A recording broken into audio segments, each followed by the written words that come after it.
कर रहे हैं। ब्रह्मचारी का स्वभाव गंभीर होता है, विचार परिपक्व होता है, स्मृति प्रवीण होती है उसकी, और हर कष्ट सहने की सामर्थ्य होती है। गर्मी, सर्दी, बरसात, पीड़ा, अपमान, निंदा, वो महान शीतलता अंदर प्रदान करता है।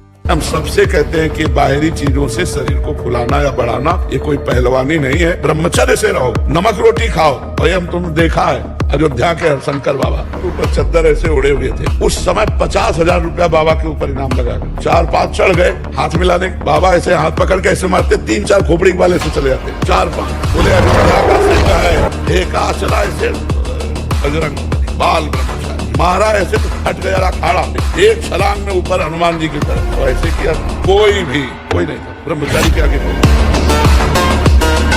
केवल चतुरासी जी का 24 घंटे में एक बार पाठ करते हो। लिखित ले लो, आपकी दुर्गति नहीं होगी। लिखित ले लो कि तुम्हें वो वस्तु प्राप्त होगी जो किसी साधना से नहीं होती। केवल चतुरासी जी का अस्त्र है। सोच में बैठे चतुरासी जी चल रही, लघु शंका करने बैठे चतुरासी जी चल रही, प्रसाद पा रहे चतुरासी, इतना आनंद। चतुरासी जी हर नस नाड़ी में समा जाती है। आप चतुरासी जी को अपने पास रखें, बहुत बड़ी सिद्धि है। यदि चतुरासी जी आपके पास है तो कोई भी ग्रह, नक्षत्र, भूत, प्रेत, पिशाच, अग्नि, राक्षस, बैताल, कोई भी आपको स्पर्श नहीं कर सकता।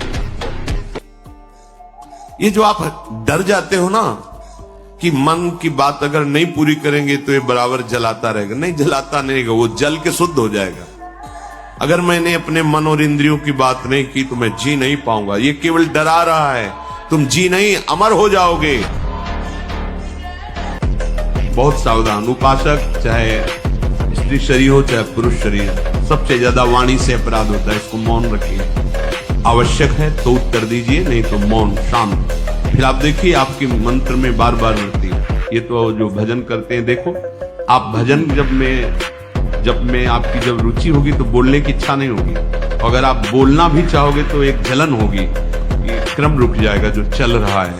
और अगर बोल पड़े और थोड़ी देर रुचि ले ली तो आप देखोगे मंत्र उसमें विक्षेप पड़ रहा है, वो रुक भी सकता है। बहुत सावधान। हम बोले तो भगवत चर्चाया हित सत्य प्रिय बात बोले, आवश्यक हो तो इतना नाम चलाएं, खूब सेवा करो, शरीर से खूब सेवा करो। ये जो लोग कहते हैं काम करते हुए भजन नहीं होता, अभ्यास ठीक नहीं है, इसलिए ऐसा है। खूब सेवा होती, खूब सेवा, सुबह से लेकर के शाम तक खूब सेवा करते रहो, पर भजन निरंतर चलता रहता है। भजन में ऐसी त्रुटि नहीं होती कि हमारी सेवा करते समय भगवत विस्मृति हो जाए, नहीं, अभ्यास की कमी के कारण। पराई स्त्री पर नजर डालते कितने दिन छुपोगे? एक दिन जब चौड़े पे आओगे तो कोई ना कोई है ना उस स्त्री का, भाई होगा, पिता होगा, पति होगा, कोई ना कोई तो है संरक्षा में। और कोई नहीं है तो काल है, काल तुम्हें ऐसी जगह फंसा के नष्ट करे, होश उड़ जाए। व्यभिचारी की कभी भी सुख शांति सद्गति नहीं होती। जब आपका मन आपको परास्त कर रहा है, जला रहा है, वो जलन सिर्फ मन को प्राप्त हो रही, आपको नहीं। आप बिल्कुल दूर हैं, आप दृष्टा हैं, आप साक्षी हैं उसके, आप स्वामी हैं उसके। यदि आप स्वीकृति नहीं देंगे तो आपसे पापाचरण नहीं करा पाएगा। आपको डरना नहीं कि अब मन में काम आ गया, क्रोध आ गया, आपको मेरी दुर्गति हो जाएगी, बिल्कुल। भगवान का बल, भगवान का आश्रय, तो भाग्य क्या करेगा? भाग्य क्या करेगा? हमारे शरीर को नष्ट कर दो, भाग्य क्या करेगा? हम अविनाशी दूसरा शरीर धारण करके फिर भजन करेंगे, भगवान की प्राप्ति करेंगे। तू अपने को समझ, भाग्य के अधीन होके नहीं बैठना। नाम जब कर पहले खूब डट के, और ये विचार कर कि मैं भगवान का अंश, परमात्मा का अंश, जिधर कदम रखेगा उधर विजय ही विजय होगी। जिस दिन तुम्हें बहुत दुख हुआ, इतना समय हो गया और अभी तक उसी दिन जो हृदय से दुख होगा उसी समय छूट जाएगा। जब हृदय में जलन होती है और घृणा पैदा होती है कि धिक्कार है हमारे को, इतना सत्संग सुनते हैं, इतना नाम जप करते हैं, फिर भी हमारी वृत्ति ऐसी गंदी, तो उस समय फिर हमें पावर मिलता है भगवान की कृपा से, और सदा सदा के लिए छूट जाता है। हमको जिस विषय से घृणा पैदा हो जाए फिर वो विषय हमें परास्त नहीं कर सकता। हमें विषय तब तक छोड़ना कठिन है जब तक अंदर से उसमें हम सुख बुद्धि रखते हैं और बाहर से छोड़ना चाहते हैं। आप ध्यान दीजिएगा, अंदर से हम उसमें सुख बुद्धि रखते हैं और बाहर से हम छोड़ना चाहते हैं, बहुत कठिन है। और जब अंदर से घृणा बुद्धि हो जाएगी तो अपने आप छूट जाएगा। अगर हम ईमानदारी से सच्चाई से चले तो हम उस स्थिति को जरूर प्राप्त कर लेंगे, चाहे कुंडली जागर हो, चाहे आत्मबोध हो, चाहे प्रेम हो। हमारे लिए तो बनी ना स्थितियां, ये धोखे में काहे को रखो। ईमानदारी से अंदर बैठ के देखो, काम क्रोध लोभ मोह मद मत्सर विजय प्राप्त किया इनका, स्थूल सूक्ष्म कारण इनका बाद हुआ क्या आत्मबोध। तो खास बात इधर ध्यान ना दे कि हमने ये छोड़ दिया, अब यही छोड़ना है। पकड़ने का ध्यान दो, छूटने का अपने आप होता रहेगा। ये हम अनुभव की बात कह रहे हैं आपको। छोड़ने के ध्यान में हमें बहुत घाटा होता है। जैसे हम सोच रहे हैं कि हमें ये मीठा छोड़ना है, तो चिंतन मीठा का हो रहा है, महत्व मीठा का है और रस मीठा का है। छोड़ना बहुत कठिन है। क्या करें? उस विषय को ही छोड़ दो, वो छूटे ना छूटे उसे छोड़ो, इधर पकड़ो। बहुत मीठा है, बहुत महिमामय है। और इधर जब पकड़ोगे ना तो उधर का चिंतन छूटेगा, उधर का चिंतन छूटेगा, इधर का रस बढ़ेगा, वो अपने आप छूट जाएगा। उसकी तुम चिंता मत करो।